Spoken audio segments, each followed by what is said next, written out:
पांचवा दिन है। साथियों, आदिवासी बचाओ यात्रा पिछले 2014 से देश के अलग अलग राज्यों से निकलती है और आदिवासी एकता परिषद द्वारा आयोजित आदिवासी सांस्कृतिक एकता महासम्मेलन 13, 14, 15 जनवरी को अलग अलग राज्यों में एक बड़ा आयोजन होता है। वो महासम्मेलन में समाहित होती है। साथियों, आदिवासी बचाओ यात्रा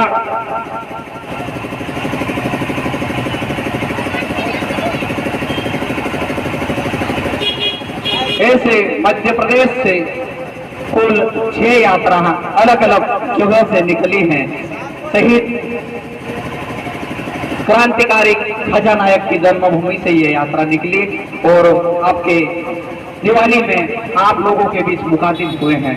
तो साथियों, आदिवासी बचाओ यात्रा में हमारे साथ चल रहे हैं आदिवासी एकता परिषद के प्रदेश अध्यक्ष, आदिवासी मुक्ति संगठन के प्रदेश महासचिव आदरणीय सम्मान्य गजानन ब्राह्मण जी इस यात्रा की अगुवाई कर रहे हैं। साथ ही विजय भाई सोलंकी, राजेश कोनोजे, अजय चौहान और जनपद उपाध्यक्ष पठान नारा और जिला पंचायत सदस्य राजू पटेल, ऐसे कोई साथी इस यात्रा के साथ लगातार जब से यात्रा निकली है तब से इस यात्रा के साथ चल रहे हैं। तो साथियों, आदिवासी बचाओ यात्रा, इस यात्रा का नाम है आदिवासी बचाओ यात्रा।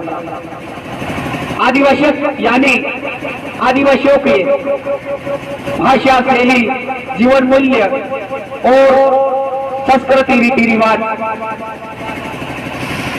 को बचाने को लेकर यह यात्रा प्रारंभ हुई। तो साथियों, ये आदिवासी की संस्कृति धीरे धीरे खत्म होते जा रही है। आदिवासियों की भाषा शैली धीरे धीरे खत्म होते जा रही है। आदिवासियों के जो पारंपरिक ज्ञान धीरे धीरे खत्म होते जा रहे हैं। तो ये फिर से ऐसे कायम हो, इसीलिए ये यात्रा प्रारंभ हुई है।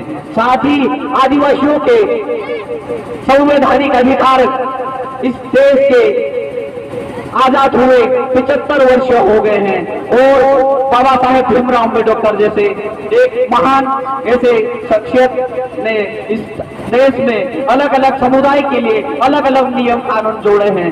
लेकिन आदिवासियों की जो संवैधानिक अधिकार हक दिए हैं, लेकिन उन अधिकारों को आज भी कागजों तक सीमित कर दिया गया है। उन अधिकारों को उन आदिवासियों को बताया नहीं गया है। उन आदिवासियों के अधिकारों को धीरे धीरे खत्म करते जा रहे हैं। तो साथियों, आदिवासियों के संवैधानिक अधिकार कैसे बचे, ये हमारे लिए आदिवासियों के लिए एक बड़ी विडंबना है, दुखद बात है। तो साथियों, हमारे देश में जो व्यवस्था चल रही है और वो व्यवस्था आदिवासियों को लेकर एक तरफ बोला जाता है आदिवासियों का विकास विकास विकास विकास, लेकिन अगर आप आदिवासियों के बीच में जाकर देखेंगे, आदिवासियों के बीच जाएंगे तो वहां विकास की कोई परिभाषित विकास देखने के लिए नहीं मिलता है। तो साथियों, कहीं न कहीं रूप से इस देश के मालिक 5 जनवरी 2011 में सुप्रीम कोर्ट का जजमेंट आता है और सुप्रीम कोर्ट ये बोलती है कि आदिवासी इस देश के मालिक है। लेकिन आज भी इस देश में आजादी के बाद भी आदिवासियों के जो मालिकों के साथ जो शोषण, अन्याय, अत्याचार और अशिक्षा, बेरोजगारी, पलायन जैसे आज भी उनके सामने सवाल खड़े हुए हैं, उनके सामने प्रश्न खड़े हुए हैं। तो साथियों, ये आदिवासी बचाओ यात्रा के माध्यम से उनके हक अधिकारों के बारे में, उनके साथ अन्याय, अत्याचार, शोषण को कैसे रोका जाए, ये अलग अलग गांवों से, अलग अलग इलाकों से होते हुए अपनी यात्रा के माध्यम से लोगों से चर्चा कर रहे हैं, लोगों से बात कर रहे हैं। तो साथियों, आदिवासी बचाओ यात्रा का मकसद है केवल आदिवासियों की बात नहीं, पूरे जीव जंतु, मानव समुदाय, ये सब कैसे सुरक्षित हो। साथियों, हम देख रहे हैं आए दिन बाढ़, भूकंप, पलायन, बाढ़, भूकंप, अतिवृष्टि, ओलावृष्टि जैसे ग्लोबल वार्मिंग जैसी समस्या खड़ी हुई है और जलस्रोत में छिद्र आ रहे हैं और पृथ्वी का संतुलन बिगड़ते जा रहा है। तो ये पृथ्वी का संतुलन कैसे व्यवस्थित रहे, ये यात्रा के माध्यम से हम बोलना चाह रहे हैं। तो साथियों, ये आदिवासी बचेगा, ये केवल ये ऐसी प्रकृति का संतुलन बिगड़ते जा रहा है, तो ये पूरे दुनिया के लोग इसको लेकर चिंतन मंथन कर रहे हैं कि ये पृथ्वी का संतुलन बिगड़ते जा रहा है। वो ग्लोबल वार्मिंग जैसी समस्या खड़ी हो रही है, भूकंप, बाढ़, कोरोना जैसी महामारी आना, इस पृथ्वी के लिए एक आने जीव जंतु मानव समुदाय समाप्त होने जैसी एक प्रक्रिया आने वाले समय में उनके सामने होने वाली स्थिति है। तो साथियों,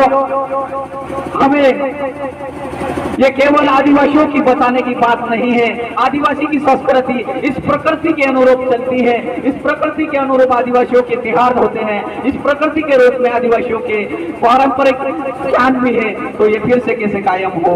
तो 2015 में फिनलैंड के वैज्ञानिक ने पृथ्वी परीक्षण को लेकर बड़ा आयोजन हुआ। उसमें उन्होंने बोला कि इस दुनिया को, इस सृष्टि को बचाना है तो आदिवासियों के, भारत के आदिवासियों की जीवन शैली, आदिवासियों को बताना होगा। ये बड़े बड़े वैज्ञानिक बोल रहे हैं। तो साथियों, ये केवल आदिवासियों की बात नहीं है। आदिवासी की संस्कृति बचेगी तो ये दुनिया, ये सृष्टि, जीव जंतु और मानव समुदाय बचेगा। ये हम आदिवासियों बचाओ यात्रा के माध्यम से संदेश दे रहे हैं। तो साथियों,